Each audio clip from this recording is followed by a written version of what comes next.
사랑했던 사람이 세상을 떠난 뒤에야 비로소 떠오르는 질문들이 있다. 살아있을 때는 굳이 묻지 않았고 굳이 밝히려 하지 않았던 이야기들. 하지만 어느 날 아주 사소한 계기로 그 질문이 마음속에서 조용히 그러나 깊이 울려 퍼지기 시작한다. 내 이름은 최재훈, 74이다. 아내 윤미숙이 세상을 떠난 지 3년째. 그날도 평범한 겨울 오후였다. 창밖에는 눈발이 흩날리고 라디오는 오래된 트로트 음악을 틀어주고 있었다. 나는 아내의 유품을 정리하던 중이었다.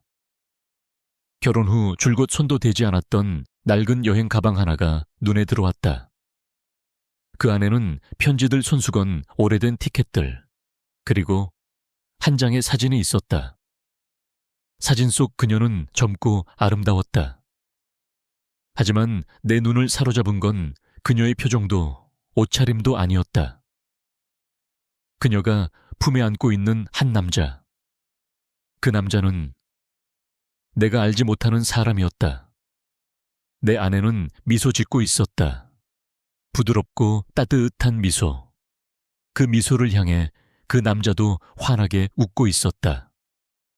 둘의 눈빛은 내가 지금껏 그녀와 나눈 것보다 더 깊고 더 애틋해 보였다. 그 순간 가슴 깊은 곳이 싸늘하게 식었다. 마치 찬바람이 가방 틈새로 스며들어 내 마음까지 얼려버리는 듯 했다. 나는 사진을 손에 쥔 채 한참을 움직이지 못했다. 그녀는 왜 이 사진을 간직하고 있었을까? 왜 나에게 한 번도 말하지 않았을까? 그리고 저 남자는 누구였을까? 이 질문들은 그날 이후로 내 일상 곳곳에 스며들기 시작했다. 혼자 마시는 아침, 커피 한 잔 라디오에서 흘러나오는 옛 노래 한 곡, 심지어 그녀가 마지막으로 써놓은 메모 한 장에서도 다시 태어나도 나는 당신을 선택할 거예요. 그 문장을 읽으며 나는 알 수 없는 허무함과 감사함 사이를 떠돌았다. 그녀는 나를 선택했다. 하지만 그 선택은 과연 무엇을 감춘 채 내려진 결정이었을까? 나는 그녀를 정말로 알고 있었던 걸까? 눈은 어느새 그칠 줄 모르고 내리고 있었다. 창틀 위에 소복이 쌓인 눈, 그리고 그 너머로 보이는 회색빛 하늘은 마치 내 마음을 대변하는 듯했다. 나는 여전히 그 사진을 손에 쥔 채 거실 소파에 앉아 있었다. 라디오에서는 누군가의 사연이 흘러나오고 있었지만 귀에 들어오지 않았다. 마루바닥은 오래된 나무처럼 삐걱거렸고 부엌 싱크대 아래에서는 물방울이 일정한 간격으로 떨어지고 있었다. 모든 것이 평소와 같았지만 나는 전혀 같지 않았다. 나는 천천히 고개를 돌려 그녀가 마지막으로 사용하던 찻잔을 바라보았다. 아직도 그 자리에 놓여있는 입술 자국이 희미하게 남아있는 도자기, 찻잔. 그 옆엔 그녀가 아끼던 베이지색 가디건이 걸려 있었다. 겨울이면 꼭 입고 나가던 그 옷. 나는 그 가디건의 소매를 손끝으로 살짝 잡아보았다. 조금은 까슬한 촉감. 그런데 익숙하고 그립다. 나는 부엌으로 천천히 걸어가 찬물을 끓였다. 쌍화차를 한 잔 우려내어 그녀가 늘 앉던 자리 맞은편에 앉았다. 따뜻한 김이 피어오르고 달콤 쌉싸름한 향이 코끝을 스쳤다. 그러나 마음은 여전히 싸늘했다. 그녀는 정말 나만을 사랑했을까? 아니면 내 옆에 있으면서도 마음 한구석엔 항상 그 남자가 자리하고 있었던 걸까? 그녀의 웃음, 그녀의 눈빛, 내게 보이던 모든 것들이 혹시 연기였던 건 아닐까 하는 생각마저 스쳤다. 하지만 곧 고개를 저었다. 아니다. 그녀는 그런 사람이 아니었다. 오히려 내가 너무 당연하게 여겼던 것들을 이제 와서 되새기며 혼란스러워하는 것일지도 모른다. 그녀는 내게 헌신했고 함께한 세월은 거짓이 아니었다. 그럼에도 불구하고 그 사진 한 장이 우리의 오랜 기억을 흐리게 만들었다. 그날 이후 나는 그녀가 남긴 흔적들을 다시 보기 시작했다. 앨범 손편지, 책갈피 그리고 책장 위에 놓인 작은 사진 액자 속의 미소. 그 미소는 분명 나를 향하고 있었는데 이제는 그 의미마저 혼란스러웠다. 나는 밤이 깊도록 불을 켜지 않고 앉아 있었다. 창밖에는 눈이 여전히 내렸고 라디오에서는 옛 사랑 노래가 흘러나왔다. 그 멜로디가 어쩐지 낯익었다. 오래전 그녀와 함께 걷던 명동 거리에서 들었던 그 노래였다.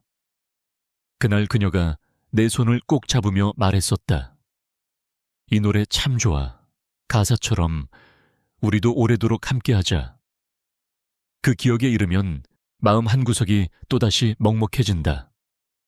그녀는 끝까지 내 곁에 있었다. 그건 분명한 사실이었다. 하지만 그 남자와의 사진 속 감정도 거짓은 아니었겠지.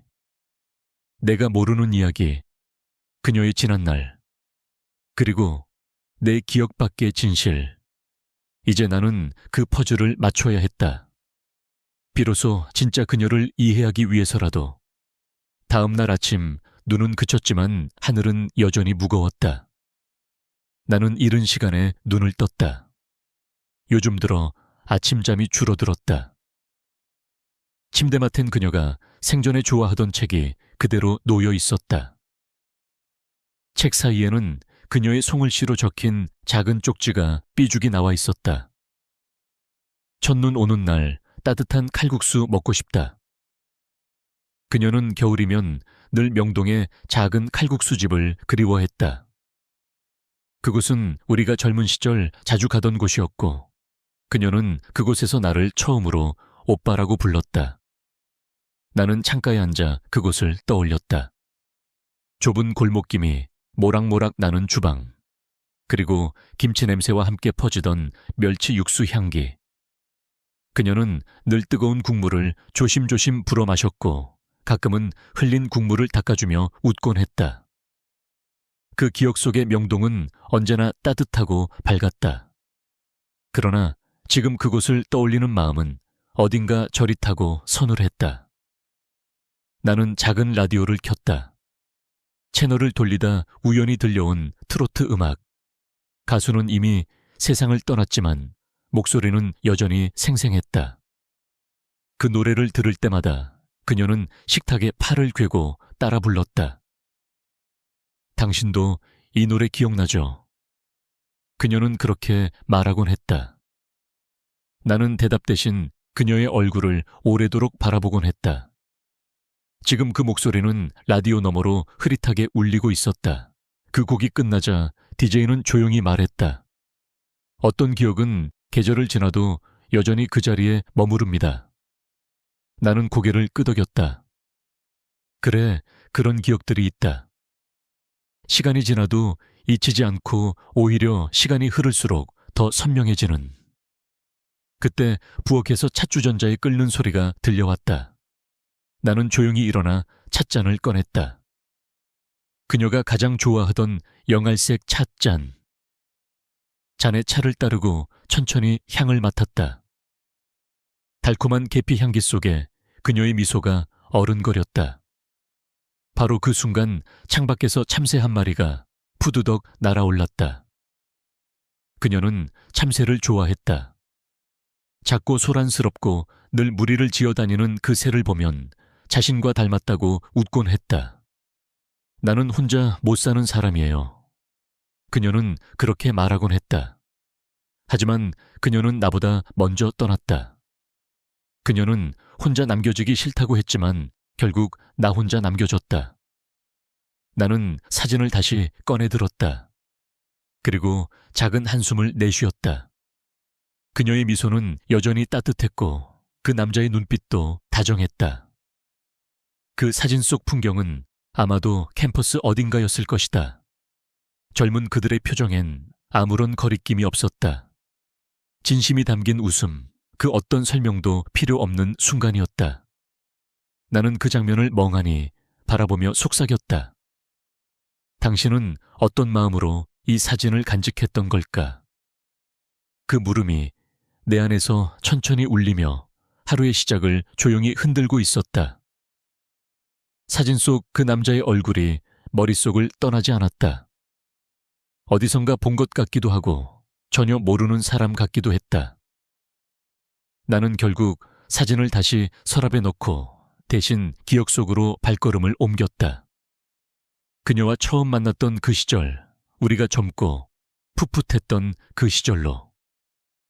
1968년 나는 서울대학교 역사교육과 2학년이었다. 도서관은 늘 붐볐고 책 냄새와 먼지 냄새가 뒤섞인 그곳에서 나는 처음으로 그녀를 보았다. 윤미숙, 간호학과 1학년, 흰 블라우스에 짧게 자른 단발머리, 조용히 책장을 넘기던 손끝이 어쩐지 마음에 남았다. 그날 그녀는 책을 떨어뜨렸고 나는 주워주었다. 그게 우리의 시작이었다. 그 후 우리는 자주 마주쳤고 자연스레 함께 걷고 이야기하고 웃었다. 그녀는 조용하지만 따뜻한 사람이었다. 공부에 성실하고 말보다는 눈빛으로 더 많은 걸 전하던 사람. 봄에는 벚꽃길을 함께 걸었고 여름에는 연못께 앉아 팥빙수를 나눠 먹었다. 가을에는 덕수궁 돌담길을 따라 걸으며 노년에도 이렇게 함께 걸을 수 있으면 좋겠다고 말했다. 겨울에는 그녀가 직접 떠준 목도리를 목에 감아주었다. 바람이 세니까 꼭 하고 다녀요. 그 말이 내 귀에 따뜻하게 남았다. 졸업 후 나는 고등학교 교사로 발령을 받았고 그녀는 종합병원 간호사로 일하기 시작했다. 바쁘고 지친 날에도 우리는 토요일마다 만나 명동의 작은 칼국수집에서 식사를 하곤 했다. 그곳은 좁고 늘 사람들이 가득했지만 그녀는 그곳을 좋아했다. 복잡한 데가 좋다며 웃던 그녀. 사람들 사이에 있어야 숨 쉴 수 있어요. 결혼은 아주 조용하게 치렀다. 양가 모두 형편이 넉넉지 않았고 우리는 소박한 반지 하나씩 나눴을 뿐이었다. 신혼 초 그녀는 작은 화분을 집 안 곳곳에 놓기 시작했다. 생명이 있는 게 집 안에 있어야죠. 그녀는 매일 아침 창문을 열고 식물에게 말을 걸었다. 그 모습은 지금도 내 기억 속에 생생하다. 첫 아들이 태어났을 때 그녀는 울었다.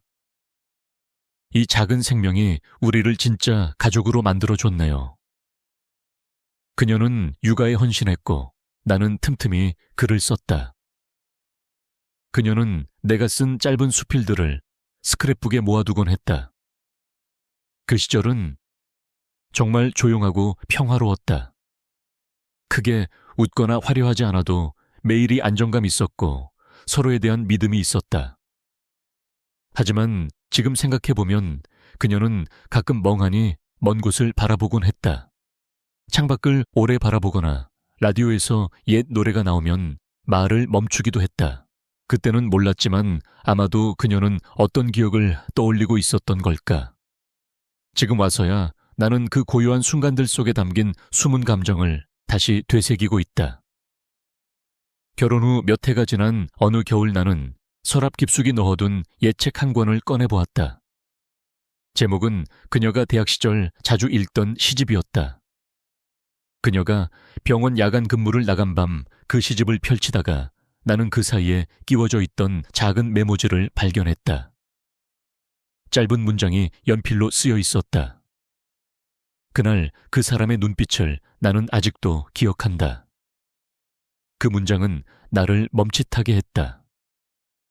그녀의 필체가 맞았고 종이는 오래되어 가장자리가 누렇게 발에 있었다. 나는 한동안 그 문장을 들여다보다가 조심스럽게 다시 책에 끼워 넣었다. 다음 날 아무렇지 않은 듯 그녀에게 물었다. 이 시집 참 오래됐지. 대학 시절부터 가지고 있었어. 그녀는 고개를 끄덕이며 미소 지었다. 응, 누가 선물해줬던 거야. 내가 힘들 때 자주 읽었거든. 누가 줬냐는 물음은 꺼내지 않았다. 그녀가 말하지 않는 데엔 이유가 있을 거라 생각했다. 그 대신 나는 그녀를 안아주었고 그녀는 잠시 내 어깨에 머리를 기댔다. 그때는 그것이 어떤 감정의 잔향일지 몰랐다. 하지만 지금 와서 돌이켜보니 그녀는 그 기억을 완전히 버리지 않았던 것이다. 또 한 번은 겨울 김장을 마친 날이었다. 우리는 눈 오는 날씨 속에서 따끈한 칼국수를 먹으러 명동에 갔다. 오래된 골목길 증기로 가득 찬 유리창 그녀는 그날따라 말이 적었다. 그리고 갑자기 말했다. 이 골목 예전에 자주 오던 곳이야. 나는 물었다. 누구랑 그녀는 조용히 미소 지으며 대답했다. 예전 친구. 많이 좋아했던 사람이었어. 그녀의 고백은 담담했다. 그저 오래된 추억을 이야기하는 사람처럼 보였다. 나는 괜찮다고 그럴 수 있다고 생각했다. 하지만 내 안 어딘가에는 작은 파문이 번지고 있었다. 그녀는 이어서 말했다. 그 사람은 따뜻했지만 우리가 함께할 수 없는 이유가 있었어. 그래서 내가 먼저 손을 놓았고 나중에 당신을 만난 거야. 나는 조용히 그녀의 손을 잡았다. 그녀는 나를 바라보며 웃었고 그 웃음 속엔 약간의 슬픔과 안도가 함께 섞여 있었다. 그때 나는 느꼈다. 그녀는 완전히 그 사람을 잊지는 못했지만 내 옆에 있는 것을 선택한 사람이라는 걸. 그날 이후 그녀는 다시 그 이름을 꺼내지 않았다. 하지만 가끔 겨울의 바람 속에서 나는 그날 명동 골목에서 들은 그녀의 고백을 떠올리곤 했다. 그녀는 자신만의 방식을 가지고 있었다. 기억을 품되 현재를 살아가는 방식. 사랑은 완벽하게 과거를 지우는 것이 아니라 그 과거와 함께 조심스레 앞으로 걸어가는 것이라는 걸 그녀를 통해 배웠다. 그녀와 함께한 하루하루는 눈에 띄게 특별하지는 않았지만 되돌아보면 그 안에 많은 이야기가 숨어 있었다. 특히 지금이 되어 다시 떠올려보면 그녀가 보였던 몇 가지 작은 행동들이 전혀 다르게 다가온다. 매일 아침 그녀는 나보다 먼저 일어났다. 따뜻한 물로 얼굴을 씻고 조용히 부엌으로 향했다. 나는 이불 속에서 눈을 반쯤 감은 채 부엌에서 들려오는 그녀의 발소리와 그릇 부딪히는 소리를 들었다. 그 소리는 내 하루의 시작을 알리는 종소리 같았다. 그녀는 조용히 라디오를 켰고 항상 똑같은 채널에서 흘러나오는 아침 클래식을 들었다. 어느 날 그녀는 갑자기 볼륨을 살짝 키우더니 창문께 앉아 멍하니 밖을 바라보았다. 나는 물었다. 무슨 생각해? 그녀는 대답 대신 그냥 오늘은 노래가 좋네. 그 짧은 한마디 뒤로 그녀는 다시 아무 말도 하지 않았다. 지금 생각해보면 그날 그녀의 눈빛은 어딘가 멀리 떠나 있었던 것 같다. 또 한 번은 저녁을 먹은 후였다.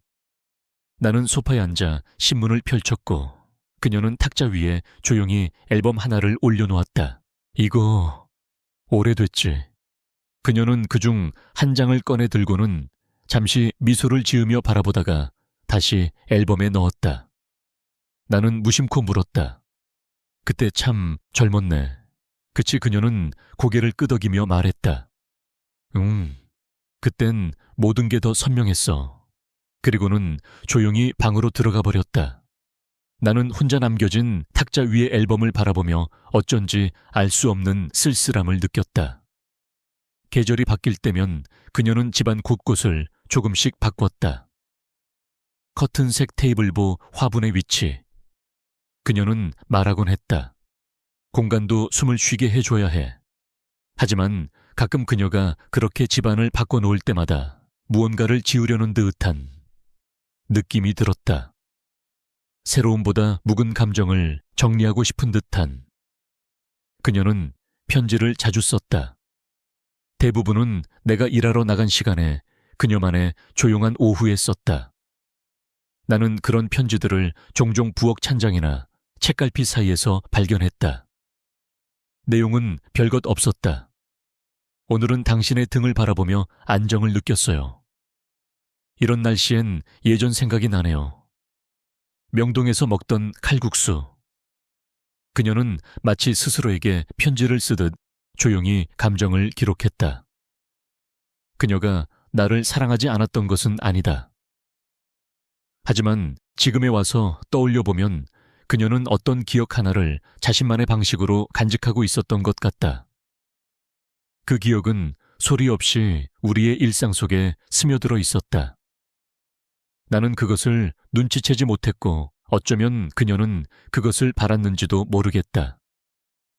그녀는 내가 묻지 않기를 바랐고 나는 그녀가 말하지 않기를 당연하게 여겼다. 그 평화로운 침묵 속에서 우리는 서로를 지켰고 또 어떤 진실은 그 안에 조용히 잠들어 있었다. 그날도 평범한 오후였다. 늦가을의 끝자락 바람은 서늘했고 나무짚은 거의 다 떨어져 어리석었다. 그녀는 점심을 먹은 후 따뜻한 이불을 덮고 낮잠을 잤다.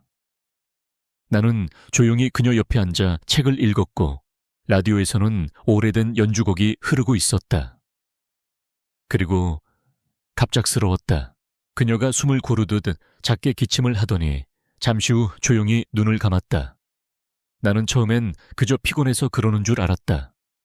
하지만 불러도 흔들어도 그녀는 일어나지 않았다. 병원으로 옮겼지만 이미 그녀의 심장은 멈춘 후였다. 의사는 말했다. 아마도 전조 증상 없이 온급성 심장마비로 보입니다. 나는 무슨 말인지 이해조차 되지 않았다. 그녀는 그 전날까지 정정했고 아침에도 나를 향해 웃으며 오늘은 국물 있는 게 먹고 싶다고 말했었다. 그녀는 그렇게 내 곁을 떠났다. 아무런 징조도 없이 작별의 말 한마디도 없이. 그날부터 나는 혼자가 되었다. 집안은 낯설고 조용했다. 그녀가 늘 앉던 자리, 그녀의 찻잔 그녀가 개어놓은 이불의 주름 하나하나까지 모두 그대로였지만 그녀는 어디에도 없었다. 장례는 조용하게 치렀다. 친척들과 몇몇 친구들만 모였다. 나는 울지도 소리치지도 않았다. 그저 모든 것이 비현실적으로 느껴졌고 머릿속은 하였다. 며칠 후 나는 그녀의 옷장과 서랍을 정리했다. 그때는 아직 마음의 준비가 되지 않았기에 가장 아래 칸에 있던 낡은 여행 가방은 손대지 않았다. 그 가방은 그녀가 결혼 전부터 가지고 있던 것이었고 결혼 후에는 한 번도 꺼내지 않았다. 나는 그것을 그녀의 과거라고 생각했고 그녀가 원치 않는 한 굳이 열어볼 이유가 없다고 여겼다. 하지만 시간이 흐르면서 그 가방이 점점 내 눈에 자주 띄기 시작했다. 마치 그녀가 남긴 마지막 퍼즐 조각처럼 느껴졌다. 그리고 그날, 그 사진. 나는 가방을 열었고 그 안에서 낡은 노트 손수건 편지 봉투들과 함께 한 장의 흑백 사진을 발견했다. 사진 속에서 그녀는 대학 시절처럼 보였다. 그녀의 팔에 안긴 남자. 둘은 분명 연인이었다. 그 사진 속엔 내가 모르는 그녀가 있었다. 나는 충격의 말을 잃었다. 그녀가 평생 숨겨온 무언가가 이 사진 속에 있었다. 그녀는 왜 이 사진을 끝까지 간직했던 걸까? 왜 나에게는 단 한마디도 꺼내지 않았던 걸까?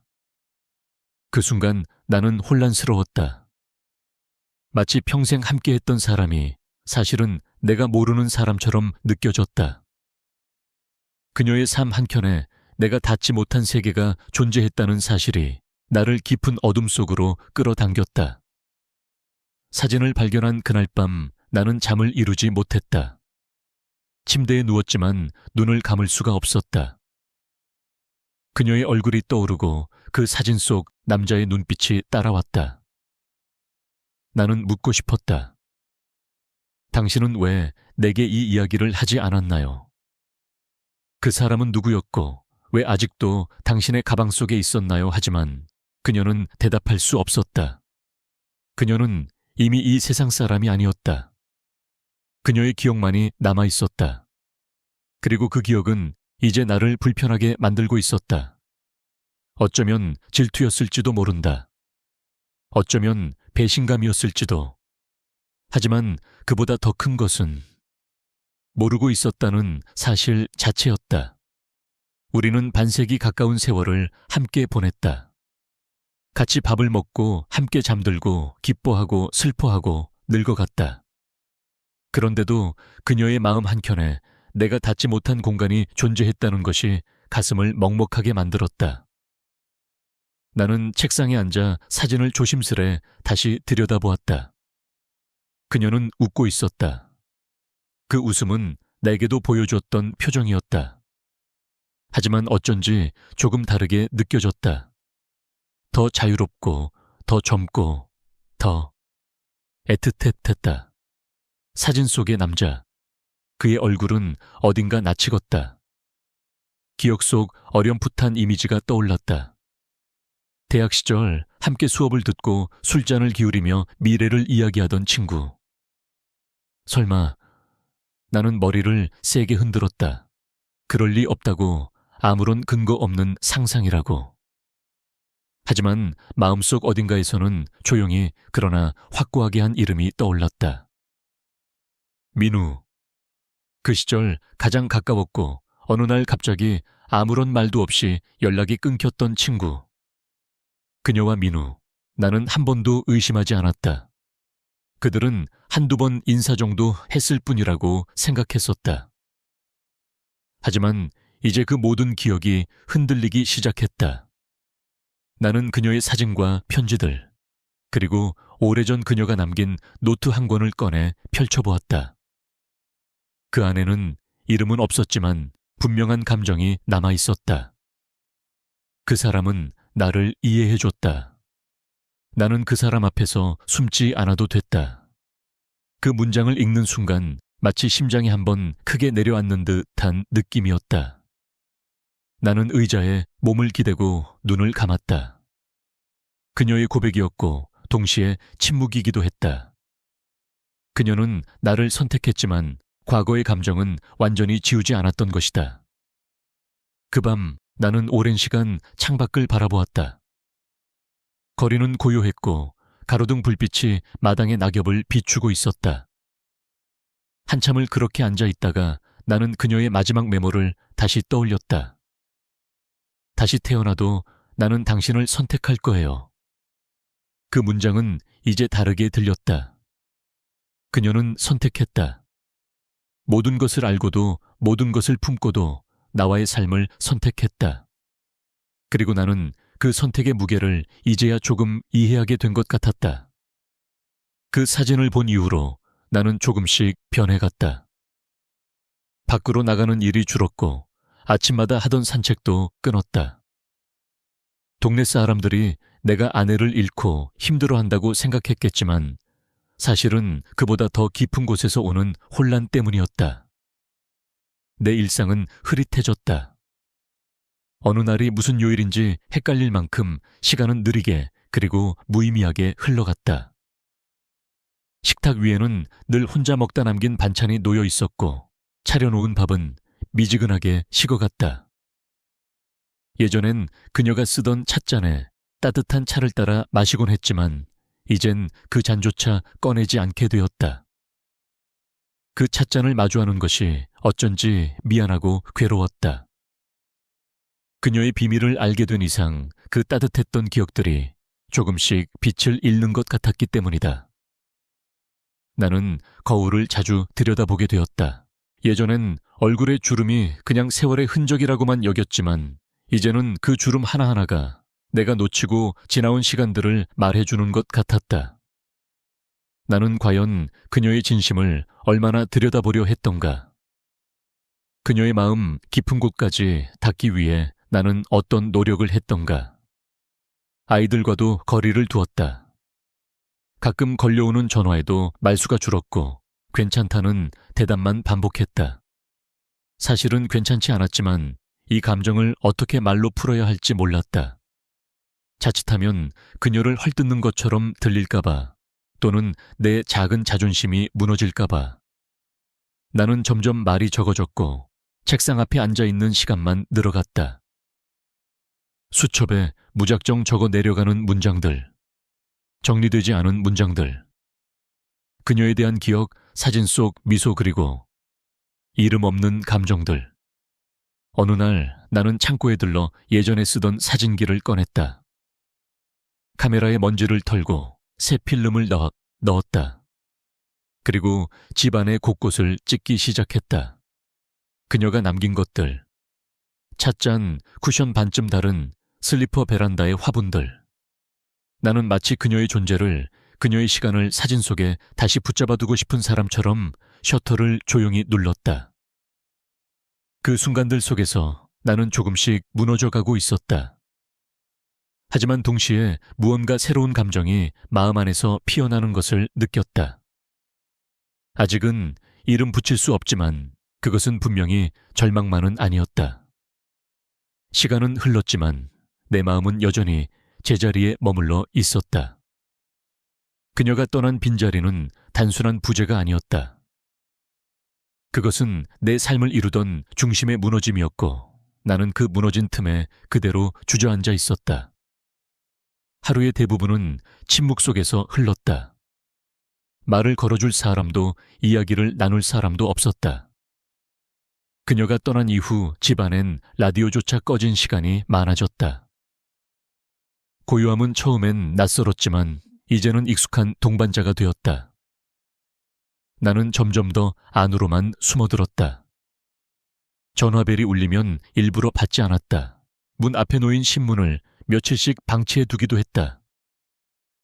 밖에 나가면 사람들이 나를 걱정하는 눈으로 바라볼 것 같았다. 그 시선이 부담스러웠고 나는 내가 무너진 모습을 누구에게도 보이고 싶지 않았다.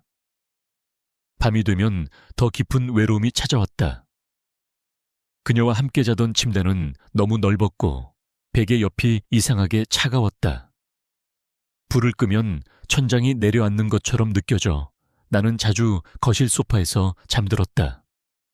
불을 켜둔 채 얕은 숨을 쉬며 눈을 감았다. 꿈에서는 그녀가 종종 나타났다. 하지만 얼굴은 뚜렷하지 않았고 목소리는 멀리서 들려왔다. 꿈에서 깬 새벽 나는 그 애매한 흔적에 마음이 더 아려왔다. 식사는 거의 대충 때웠다. 라면이나 즉석국으로 허기를 채웠고 반찬은 냉장고에서 며칠째 같은 것이었다. 그녀가 생전 정성껏 차리던 식탁이 그리웠다. 특히 그녀가 손수 담근 김치의 맛, 그 김치를 담그며 흘린 땀과 웃음, 그 모든 것이 너무도 멀게 느껴졌다.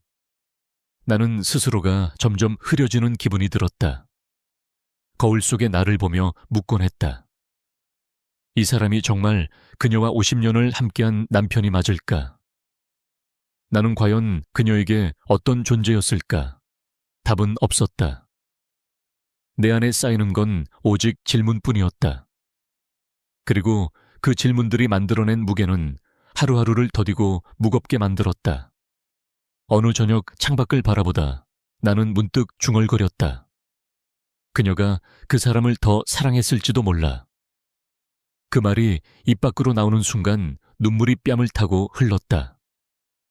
입술을 깨물고 고개를 떨궜지만 멈출 수 없었다. 사랑을 의심해서가 아니었다. 그저 그녀의 진심을 다 알 수 없다는 사실이 너무 외롭고 막막했다. 그날 밤 나는 한참을 앉아 있었다. 어느덧 찻잔은 식었고 창밖에는 가로등 불빛이 흔들리고 있었다. 나는 조용히 속삭였다. 미수가 너는 나에게 많은 걸 주었어. 그런데 나는 너를 다 안다고 생각했었어. 그 말 끝에 나는 처음으로 내가 그녀를 향해 품고 있던 오만함을 마주했다. 겨울이 깊어졌다. 낙엽은 모두 떨어졌고 바람은 매서워졌다. 나는 여전히 혼자였다. 혼자라는 사실이 더 이상 특별하지도 낯설지도 않은 나날들이었다. 아침은 알람 없이 눈이 떠졌다. 그녀가 살아있을 때는 작은 움직임에도 내가 먼저 일어나 더 자도 돼 라고 말하곤 했었다.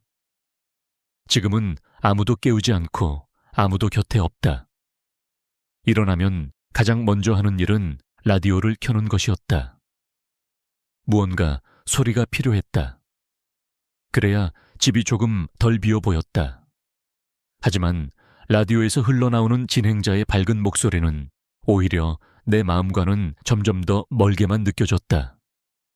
부엌으로 가는 발걸음은 늘 무거웠다. 싱크대에는 전날 설거지를 하지 않은 그릇들이 쌓여 있었고 냉장고엔 먹다 남은 반찬 몇 가지가 전부였다. 예전에는 그녀가 아침마다 달걀을 부치고 된장국을 끓이고 김을 구웠다. 그 작은 정성이 하루를 살아가게 했었다. 이제는 물을 끓이는 일조차 귀찮았다. 식탁에 앉아 혼자 밥을 먹을 때면 나는 마주보는 자리에 놓인 빈 의자를 바라보았다. 그녀가 앉던 자리, 그곳에는 여전히 쿠션이 놓여 있었고 그녀가 쓰던 물컵도 그대로였다. 나는 일부러 치우지 않았다. 그 자리가 비워져 있다는 사실을 눈으로라도 계속 확인하고 싶지 않았기 때문이다. 낮에는 대부분 책상 앞에 앉아 있었다. 책을 펼쳐도 글자는 잘 들어오지 않았고 때때로 졸다 깨달을 반복했다. 간혹 그녀의 메모나 글귀가 생각나면 수첩에 적어보기도 했다.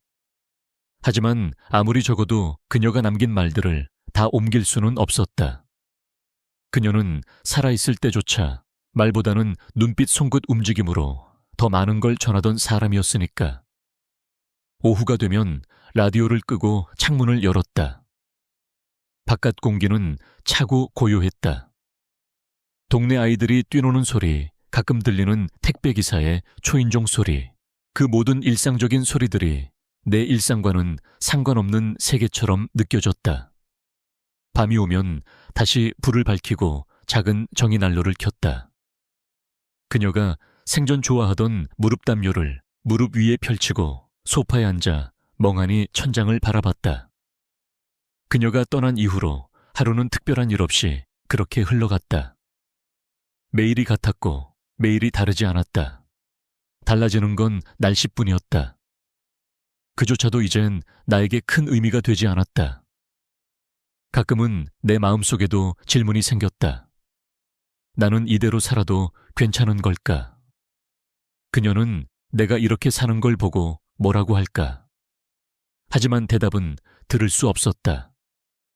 그저 그 질문을 마음속에 묻고 다음 날을 또 맞이할 뿐이었다. 그렇게 무기력한 나날이 계속되던 어느 날 현관벨이 울렸다. 택배일까 싶어 문을 열었는데 그 앞에 작은 아이가 서 있었다. 초등학생쯤 되어 보이는 남자아이. 양손에 무언가를 들고 있었고 볼은 빨갛게 얼어 있었다. 할아버지, 여기 이거 드릴게요. 우리 엄마가 많이 만들었다고. 그 아이는 조심스럽게 비닐봉지를 내밀었다. 그 안에는 따끈한 호떡 2개가 들어 있었다. 김이 모락모락 올라오는 그 따뜻함이 낯선 듯 낯익었다. 나는 잠시 말없이 그를 바라보다가 작게 웃으며 말했다. 고맙구나. 이름이 뭐니? 저는 준호예요. 저기 골목 끝 노란 집 살아요. 그 아이는 고개를 인사하듯 숙이고 후다닥 돌아섰다. 나는 그 자리에 멈춰 서서 그가 뛰어가는 뒷모습을 한참 바라보았다. 그날 밤 호떡을 반으로 잘라 그녀가 쓰던 접시에 담았다. 한쪽은 내가 먹고 나머지 반쪽은 그녀가 앉던 자리에 놓아두었다. 그날 이후 준호는 종종 내 집 앞을 서성이기 시작했다. 학교를 마치고 오는 길에 가방을 메고 내게 손을 흔들었다. 오늘 학교에서 급식이 맛있었어요. 우리 할아버지도 서울대학교 나오셨대요. 그 아이는 말이 많았고 나는 묵묵히 듣는 쪽이었다. 하지만 이상하게도 그의 수다스러움은 내 귀에 귀찮지 않았다. 어느 날 그는 작은 사진을 꺼내 내게 보여주었다. 이분이 우리 할아버지예요. 젊을 때 모습이래요. 나는 그 사진을 받아들고 멍해졌다. 흑백 사진 속 수줍게 웃고 있는 청년. 그 얼굴은 기억 속에 오래도록 묻혀있던 그 이름. 민우였다. 나는 숨을 삼켰다. 잊었다고 생각했던 이름. 오래전 헤어졌던 친구. 그 사진 속 인물이 바로 그 사람이었다. 할아버지, 이분 아세요? 준호의 질문에 나는 잠시 말을 잃었다가 조심스럽게 고개를 끄덕였다. 아주 오래전에 알고 지냈던 사람이야. 그 순간 내 안에 무언가가 조용히 흔들렸다. 운명이라는 말이 어울릴지 모르겠지만 그 만남은 분명 우연이라기엔 너무 정교하게 짜인 퍼즐 조각 같았다. 나는 그날 밤 오랫동안 사진을 들여다보았다. 그리고 속으로 중얼거렸다. 미수가, 이건 네가 남긴 마지막 선물일까? 며칠 뒤 준호는 다시 찾아왔다. 이번엔 손에 편지 봉투를 들고 있었다. 하얀 봉투에 정갈하게 적힌 글씨. 최재훈님께. 낯선 필체였지만 어쩐지 익숙한 분위기가 느껴졌다. 우리 할아버지가 전해달래요. 편지 쓰는 걸 좋아하신대요. 나는 조심스럽게 봉투를 열었다. 그 안에는 단정하게 접힌 편지 한 장이 들어있었다. 편지를 펼치는 손끝이 떨렸다. 종이에서 은은한 잉크 냄새가 났고 글씨는 군더더기 없이 담백했다. 재훈아, 오랜만이야. 내 이름이 이렇게 너의 기억 속에 떠오를지 몰랐지만 나는 여전히 너를 잊지 않고 있었다. 혹시 이 편지가 부담스럽게 느껴진다면 미안해. 하지만 나도 너에게 묻고 싶은 이야기가 있었어. 나는 문장을 읽는 동안 숨을 멈춘 듯 했다. 민우, 그 이름이 글 속에서 살아 움직이고 있었다. 혹시 시간이 괜찮다면 우리 예전에 자주 가던 그곳에서 다시 얼굴을 마주할 수 있을까? 명동 칼국수집, 이번 주 일요일 오후 2시. 그 문장을 읽는 순간 내 안에서 묻혀있던 어떤 문이 열리는 소리가 들렸다. 기억 속 명동 골목, 그 좁고 따뜻한 식당. 세 사람의 웃음과 그녀의 묘한 눈빛. 나는 편지를 조용히 접어 책상 위에 올려두었다. 그리고 오랫동안 그 자리에 앉아 있었다. 준호는 말없이 나를 바라보다가 말했다. 할아버지가 많이 기다리시는 것 같았어요. 나는 조용히 고개를 끄덕였다. 그날 밤 나는 잠들지 못했다.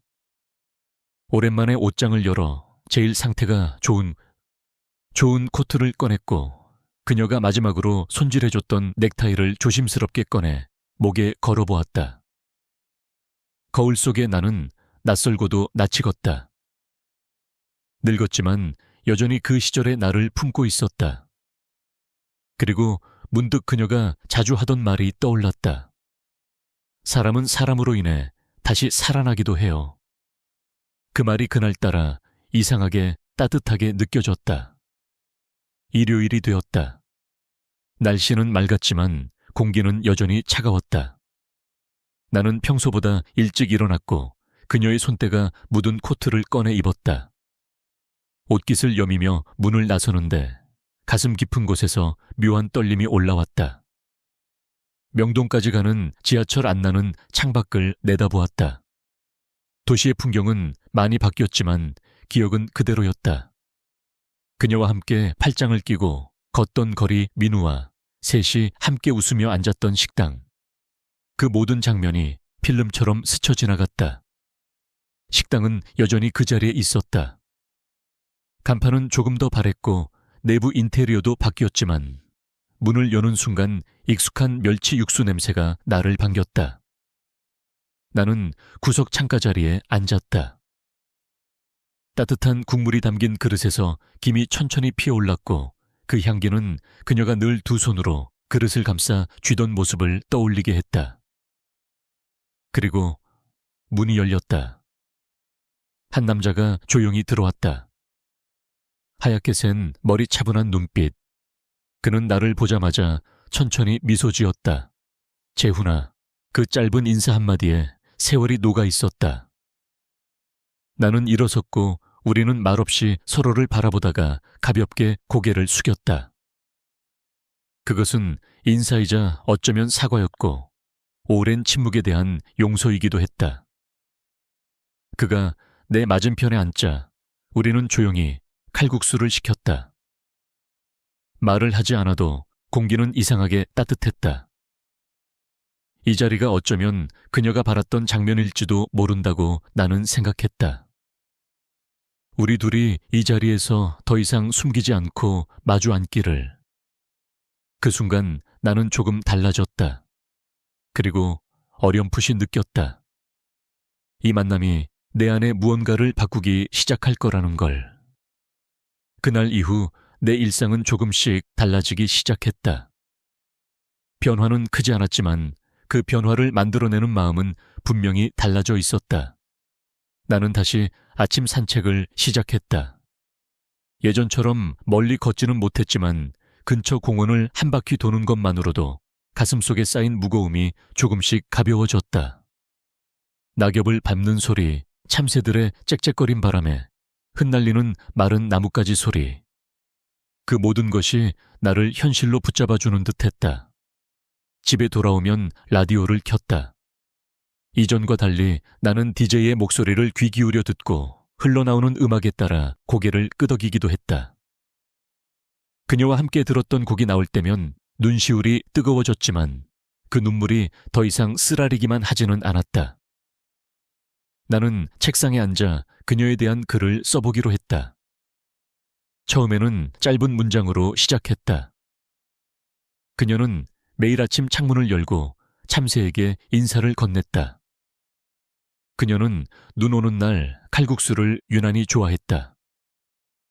그런 단편적인 기억들이 하나둘 모여 이야기가 되었다. 어느 날은 가까운 동네 도서관에 들렀다. 예전에는 그녀가 자주 가던 곳이었지만 나는 한 번도 함께 가지 않았다. 그날 그녀가 앉았을 법한 자리를 찾아 조용히 앉아 책을 펼쳤다. 햇살이 따뜻하게 내려앉았고 나는 그녀가 내 옆에 함께 있는 것처럼 느껴졌다. 그리고 나는 편지를 쓰기 시작했다. 대상은 그녀였다. 쓰지 못했던 말들, 묻지 못했던 질문들, 그리고 이제야 할 수 있는 고백들. 미수가 네가 내 옆에 있었던 시간들, 그 모든 순간이 내겐 충분히 따뜻했어. 하지만 이제서야 알게 됐어. 너의 침묵 속에 얼마나 많은 이야기가 있었는지. 나는 그 편지를 봉투에 넣지도 않았고 전달할 곳도 없었지만 그것을 쓰는 시간 동안 나는 나 자신을 다시 들여다볼 수 있었다. 민우와는 그 이후에도 두어 번 더 만났다.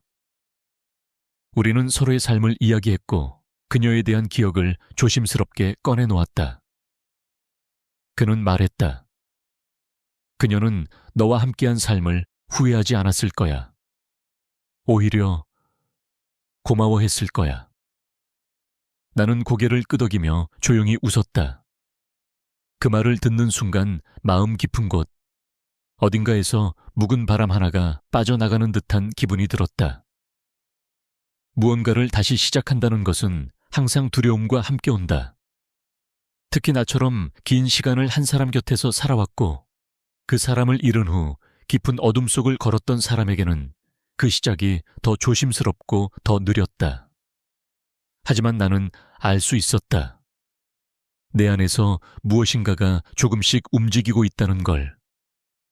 그것은 아픔이 아닌 그리움만도 아닌 아주 작고 따뜻한 희망 같은 감정이었다. 편지를 쓰고 책을 읽고 창밖을 보며 혼잣말을 하던 시간들이 더 이상 무의미하게 느껴지지 않았다. 나는 여전히 혼자였지만 예전처럼 고립되어 있는 것은 아니었다. 그녀와의 추억은 여전히 내 안에 살아있었고 그 추억들이 나를 무너뜨리는 것이 아니라 오히려 나를 다시 일으켜 세우고 있었다. 가끔은 괜히 웃음이 나왔다. 책 속의 구절 하나에 라디오에서 나오는 광고 멘트에 거리에서 마주친 아이의 말투에. 그런 순간들이 나를 살아있게 만들었다. 어느 날은 문득 이런 생각이 들었다. 지금 내가 느끼는 이 따뜻함은 그녀가 남긴 사랑의 연장선일지도 몰라. 그녀가 완전히 떠난 것이 아니라 그녀가 내 안에 남겨둔 감정들이 이렇게 나를 지탱하고 있는 것일지도 모른다고. 나는 그 감정을 두려워하지 않기로 했다. 다시 눈물을 흘리는 날이 오더라도 지금 이 순간만큼은 고요하고 따뜻하게 받아들이기로 했다. 그리고 그날 밤 오랜만에 그녀의 사진 앞에 앉아 작게 웃으며 말했다. 나 이제 좀 괜찮아졌어. 조금은 덜 외롭고 조금은 더 따뜻해. 그녀는 아무 말 없이 미소 짓고 있었다. 그 미소는 예전과 다르지 않았고 나는 그 미소 속에서 오늘을 살아갈 이유 하나를 더 발견할 수 있었다. 시간이 지나며 나는 내 안의 변화들을 더 분명히 느끼게 되었다. 그것은 거창한 일이 아니었다. 누군가에게는 아무 의미 없어 보일지 몰라도 나에게는 오래전 잃어버렸던 감정들이 서서히 돌아오는 듯한 경험이었다. 먼저 나는 다시 글을 쓰기 시작했다.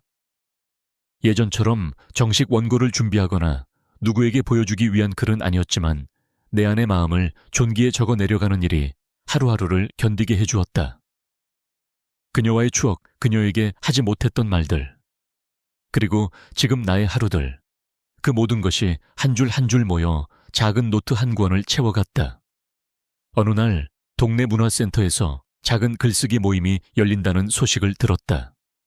망설였지만 나는 결국 신청서를 냈다. 첫 수업날 문을 열고 들어갔을 때 내 또래의 사람들이 조용히 고개를 끄덕이며 인사를 건넸다. 어서 오세요. 기다리고 있었어요. 그 인사 한마디가 내 마음을 따뜻하게 감싸주었다. 수업은 매주 화요일 오전에 열렸다. 우리들은 서로의 짧은 글을 나누었고 때로는 눈물을, 때로는 웃음을 나눴다. 나는 그녀에 대한 이야기를 처음으로 사람들 앞에서 꺼냈다. 제 아내는요, 참 조용한 사람이었어요. 말수는 적었지만 그녀가 만든 반찬 하나하나에는 그날의 기분이 담겨 있었죠.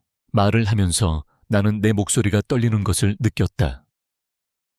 하지만 아무도 재촉하지 않았고 그저 조용히 내 이야기를 들어주었다. 그날 집으로 돌아오는 길 나는 벤치에 앉아 하늘을 올려다보았다. 구름 사이로 햇살이 스며들고 있었고 그 빛은 마치 그녀가 나를 향해 미소 짓고 있는 것처럼 느껴졌다. 그 외에도 작은 변화들이 계속 이어졌다. 준호는 여전히 학교 끝나고 들렀고 나는 그를 위해 핫초코를 준비해두는 습관이 생겼다. 우리는 함께 간식을 나누고 숙제를 도와주고 때로는 서로 아무 말 없이 창밖을 바라보았다. 그 조용한 시간들이 내겐 큰 위로가 되었다. 나는 이제야 알 것 같았다. 삶은 한 번에 극적으로 바뀌지 않는다. 오히려 작고 평범한 순간들이 우리의 삶을 천천히 그리고 확실히 움직이게 만든다는 것을. 글쓰기 모임에 다녀온 어느 날 집으로 돌아온 나는 습관처럼 창문을 열고 저녁 공기를 들이마셨다. 어딘가에서 부침개를 굽는 냄새가 풍겨왔고 멀리선 아이들이 뛰어노는 웃음소리가 들려왔다. 한때는 이 모든 소리가 나게 아프게만 느껴졌는데 이제는 그 소리들이 나를 살아있게 해주는 듯하였다. 나는 거울 앞에 앉아 오랜만에 면도기를 들었다. 어느새 하얗게 변한 수염을 정리하며 속으로 중얼거렸다. 그래, 아직 괜찮아. 나 아직 살아있어. 지난 몇 달 동안 나는 내 안의 목소리를 들었다. 그 목소리는 처음엔 낯설고 작았지만 점점 선명해졌다. 자책과 후회의 목소리가 아닌 이해와 수용, 그리고 용서의 목소리였다. 그녀는 나를 속이려던 게 아니었어. 그 사진은 그저 한 조각의 과거였을 뿐이야. 나 역시 그 시절 아무 말도 묻지 않았잖아. 나는 처음으로 그녀의 입장이 되어 생각해 보았다. 그녀가 얼마나 복잡한 마음으로 살아왔을까. 나와 결혼하고 아이를 키우고 매일 나를 위해 밥상을 차리며 그 마음 한켠에 묻어두었던 추억들을 조용히 간직해왔을 그 마음. 그 이해는 나를 조금씩 자유롭게 만들었다. 더 이상은 과거에 머물지 않고 지금 내 앞에 놓인 하루하루에 감사할 수 있는 마음이 생겨났다. 나는 햇살 좋은 날이면 동네 공원에 나가 천천히 산책을 하곤 했다. 어떤 날은 벤치에 앉아 작은 노트에 글을 쓰고, 어떤 날은 그저 바람소리와 나무짚의 흔들림을 느끼며 시간을 보냈다. 사람들이 다정하게 인사해오면 나도 자연스럽게 고개를 숙이며 웃었다. 그 웃음은 예전의 억지스러운 미소가 아니었다. 진심으로 마음 깊은 곳에서 올라오는 따뜻한 인사였다. 그녀의 부재는 여전히 나의 삶에서 커다란 빈자리였지만, 이제는 그 빈자리를 내가 이해한 사랑과 기억으로 조용히 채워나가고 있었다. 내 안에 있는 어둠은 완전히 사라지진 않았지만, 그 어둠 속에서도 빛을 향해 한 발 또 한 발 걸어나가고 있다는 확신이 생겼다. 그리고 나는 그 순간 처음으로 이렇게 생각했다. 혹시 그 사람도 여전히 살아있을까? 가슴 깊은 곳에서 오래된 이름 하나가 조심스럽게 떠올랐다. 며칠 동안 마음 한구석이 계속 불편했다. 마치 누군가 내 이름을 부르고 있는 듯한 묘한 기분. 그날 밤 잠들지 못한 나는 아내의 유품이 담긴 작은 가죽 가방을 다시 꺼냈다. 사진첩 편지들, 오래된 영화, 티켓, 그리고 그 사진. 아내가 누군가를 조용히 껴안고 있는 사진. 내가 그 사진을 처음 봤을 때 느꼈던 배신감과 혼란은 지금은 이상하리만큼 사라지고 없었다. 나는 사진 속 남자의 얼굴을 가만히 바라보았다. 어쩌면, 아니 틀림없다. 그는 정우였다. 정우, 나의 대학 시절 가장 가까운 친구. 밤새 술을 마시며 미래를 이야기하던 친구. 한때는 형제처럼 지냈지만 졸업 이후 연락이 끊겼던 그 사람. 나는 왜 그동안 눈치채지 못했을까? 왜 지금에서야 그 얼굴이 기억났을까? 사진 속의 그 장면은 질투보다도 슬픔보다도 그저 묵직한 이해로 다가왔다. 전구와 그녀, 그 둘은 이미 내 삶에 깊이 뿌리내린 사람이었다. 하지만 나는 그들의 연결고리를 전혀 모르고 살아왔던 것이다. 그날 밤 나는 책상 앞에 앉아 수첩을 꺼냈다. 그 수첩 한쪽 귀퉁이에 전구의 옛 주소가 적혀 있었다. 서울 중구 명동 근처. 그리고 나는 문득 떠올렸다. 칼국수집. 그때 셋이서 자주 갔던 그 가게. 따뜻한 육수 냄새와 밀가루 반죽 냄새가 코끝을 스치듯 떠올랐다. 전구가 가장 좋아하던 장소. 아직도 그곳이 있을까? 그가 여전히 그 근처에 살고 있을까?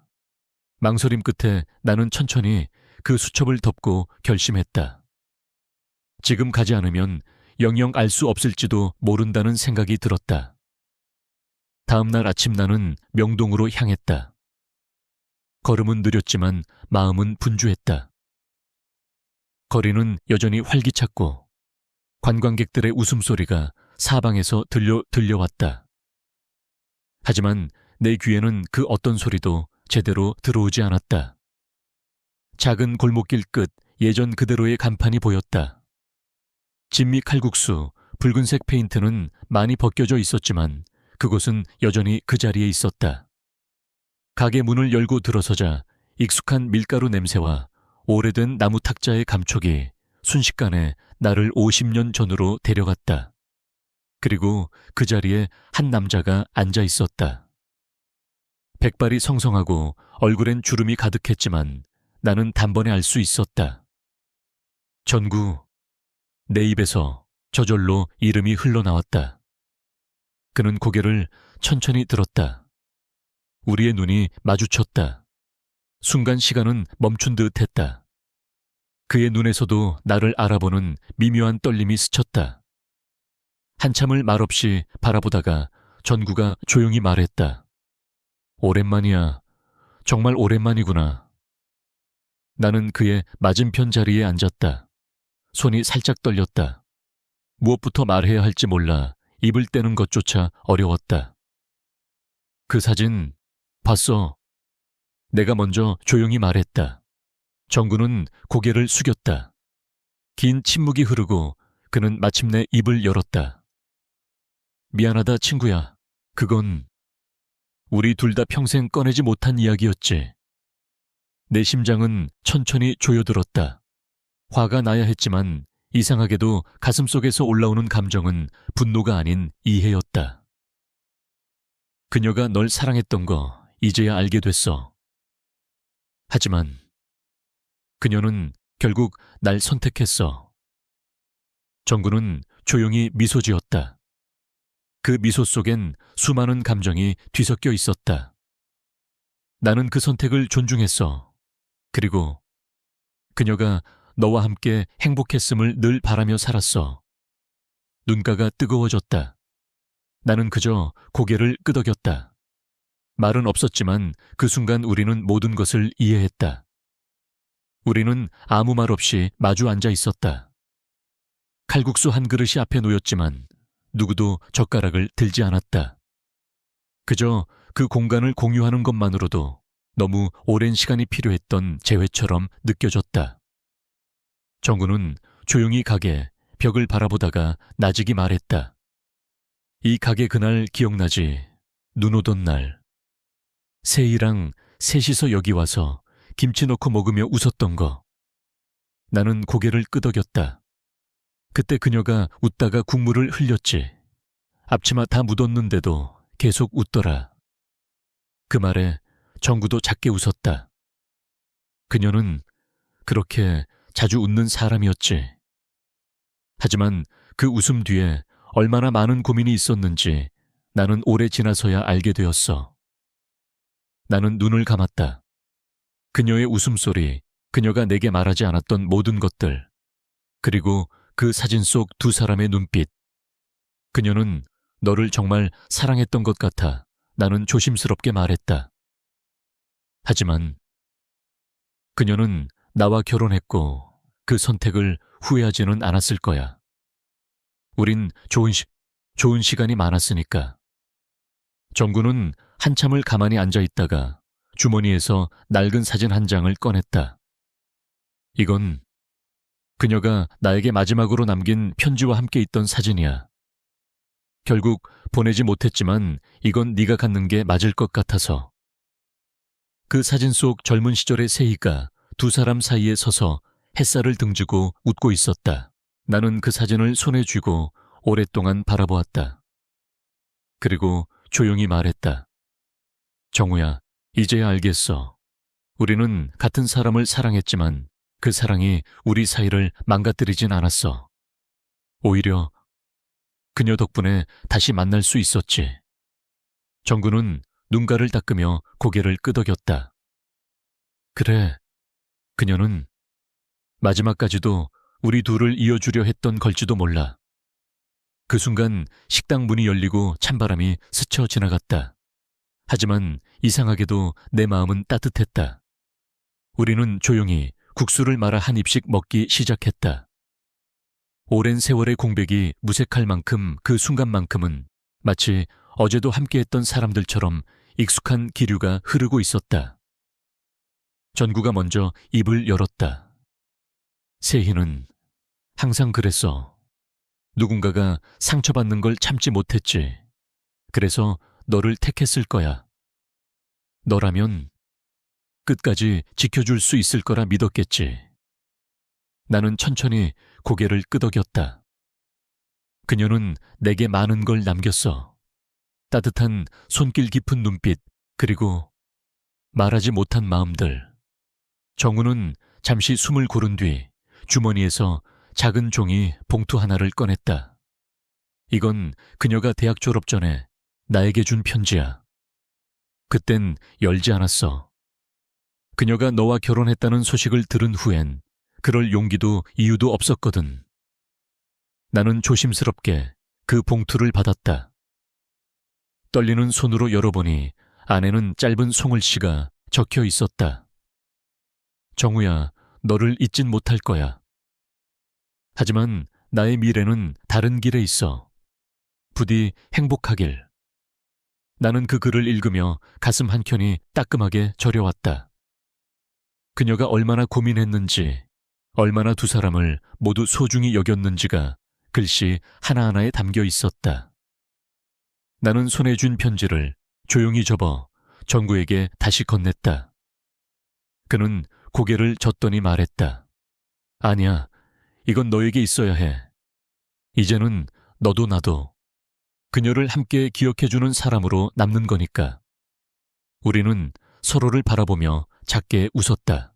서로의 눈가에 맺힌 물기를 말없이 이해했다. 정구는 마지막으로 말했다. 그녀가 떠났지만 이렇게 다시 만나게 된 것도 그녀의 마지막 선물 같아. 이젠 미움도 질투도 남지 않았어. 남은 건 고마움뿐이야. 나는 그 말을 가슴에 새기며 그의 손등 위에 조용히 손을 올렸다. 나도 그래. 고마워, 정우야. 그리고 미안했어. 식당 안의 김치 냄새, 멀리서 들리는 종로의 시계탑 소리, 창밖으로 비치는 초겨울 햇살까지도 그날의 대화에 스며들듯 따뜻했다. 식당을 나서자 명동의 바람이 얼굴을 스쳤다. 그 바람엔 창의가 있었지만 이상하게도 마음은 따뜻했다. 마치 오래도록 짓눌러왔던 묵은 먼지가 털려나간 기분이었다. 나는 천천히 골목을 걸었다. 낡은 건물들, 바쁘게 지나치는 사람들, 그 안에서 나는 고요했다. 세희야, 이제야 내 마음을 조금은 알 것 같아. 그녀는 어떤 감정으로 나와 함께 살아왔을까? 그녀의 웃음과 말투, 사소한 습관들 속에 그가 남아있었던 건 아닐까? 그렇다고 해서 그 모든 시간이 거짓은 아니었다. 나는 확신할 수 있었다. 그녀는 나를 사랑했다. 동시에 전구도 사랑했다. 그리고 그 모든 감정을 정직하게 품은 채 자신의 인생을 선택했던 것이다. 사랑은 꼭 하나만 남겨야 하는 게 아니었구나. 그녀가 남긴 사진 편지, 그리고 그 미소. 이제 그것들을 원망하지 않는다. 오히려 소중하게 느껴진다. 그녀가 살아있는 동안 어떤 삶을 살아냈는지, 어떤 갈등 속에서도 자신을 지켰는지 나는 이제 조금씩 이해하고 있었다. 전구와의 대화는 내 마음속 오래된 문을 살며시 열어주었다. 그 문 안엔 분노도 질투도 아닌 단지 그리움과 감사만이 남아있었다. 나는 하늘을 올려다보았다. 회색빛 겨울하늘, 그 속 어딘가에서 세희가 조용히 미소 짓고 있을 것만 같았다. 괜찮아, 이제. 나도 정구도, 그리고 너도. 나는 작은 한숨과 함께 가슴속에 마지막으로 남은 묵은 그림자를 흘려보냈다. 며칠 뒤 나는 동네 작은 공원 벤치에 앉아 있었다. 겨울의 끝자락 바람은 여전히 차가웠지만 햇살은 한결 부드러웠다. 손엔 따끈한 유자차 한 잔, 그 속에 담긴 달콤 쌉싸름한 향이 코끝을 간지렸다. 아이들은 눈이 남아있는 구석에서 작은 눈덩이를 굴리며 웃고 있었다. 나는 그 모습을 바라보며 조용히 미소 지었다. 어느새 익숙해진 외로움, 이젠 더 이상 두려움이 아니었다. 세희가 남긴 유산은 단지 사진 한 장이나 기억이 아니었다. 그건 삶의 무게, 사랑의 복잡함, 그리고 용서와 이해의 의미였다. 그녀는 내 인생에서 사랑했고, 머물렀고 떠나갔다. 그리고 지금 그 빈자리는 따뜻한 기억으로 채워지고 있었다. 나는 조용히 유자차를 한 모금 마셨다. 혀끝에 맴도는 쌉싸름한 맛은 마치 인생의 맛 같았다. 달콤함과 아픔이 뒤섞인 그 감정이 지금의 나를 만들어준 것이리라. 눈앞의 아이들이 소리치며 달려간다. 그들의 웃음은 미래를 향한 노래처럼 느껴졌다. 나는 그 소리를 들으며 조용히 눈을 감았다. 그리고 속삭였다. 잘 지내, 세희야. 정말 고마웠어. 오늘 제 이야기가 여러분 마음의 작은 울림이 되었기를 바랍니다. 사랑이란 때론 모든 진실을 다 알지 못해도 그 사람을 있는 그대로 받아들이는 용기일지 모릅니다. 삶의 끝자락에서 비로소 깨닫게 되는 것들. 우리는 너무 늦었다고 생각할 때조차 여전히 누군가를 이해하고 용서할 수 있는 따뜻한 마음을 가지고 있다는 사실입니다. 지금 이 순간에도 여러분 곁에는 추억을 떠올리게 하는 풍경, 다시금 마음을 열게 해주는 사람이 어딘가에 있을지도 모릅니다. 그러니 부디 스스로를 잃지 마시고 자신의 이야기를 믿고 마음속 따뜻한 빛을 따라 걸어가시길 바랍니다. 언제나 여러분의 오늘과 내일이 따뜻한 햇살처럼 빛나기를 진심으로 응원합니다. 지객길에 지금까지 들어주셔서 정말 감사합니다. 이야기가 좋으셨다면 좋아요와 구독 꼭 부탁드립니다. 다음 이야기에서 다시 인사드릴게요. 여러분 건강하고 평안한 하루 되세요.